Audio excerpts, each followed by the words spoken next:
అయితే సనాతన ధర్మం అన్నారు. సనాతన ధర్మంలో ఫస్ట్ ఆఫ్ ఆల్ ఎవరు కూడా ఆ ధర్మాన్ని నేను దాన్ని పాటిస్తానన్న వాళ్ళు ఎవరు కూడా విడాకులు తీసుకోరు. ఆయన విడాకులు తీసుకున్నాం. అలాగే పరమతం అంటే అన్యమతం అన్యమతం అంటే ఇప్పుడు క్రిస్టియన్స్ వ్యక్తిని పెళ్లి చేసుకోరు. ఆయన క్రిస్టియన్స్ మతాన్ని పెళ్లి చేసుకున్నారు. కూతురికి క్రిస్టియన్ పేరు పెట్టుకున్నారు. ఆయన ప్రతిరోజు బైబిల్ చదువుతాడు. అవన్నీ చెప్తూ ఉన్నాడు ఆయన. మన ఏ రకంగా సనాతన ధర్మం అయ్యాడో నాకు తెలియదు. ఇక్కడ పవన్ కళ్యాణ్ గురించి మాట్లాడితే ఏదైతే బక్రీద్ గురించి ఆయన మాట్లాడారో, పవన్ కళ్యాణ్ గురించి ఒక కథ అండి, చిన్నదే అయిపోద్ది.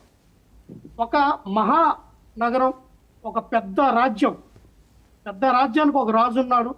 ఆ రాజు తన రాజ్యాన్ని కాపాడుకోవడం కోసం చాలా యుద్ధ శక్తులన్నీ వడ్డాడు. అయితే ఆ రాజ్యంలోకి ఒక పులి వచ్చిందండి. ఒక పులి వస్తే అక్కడ సైనికులందరూ కూడా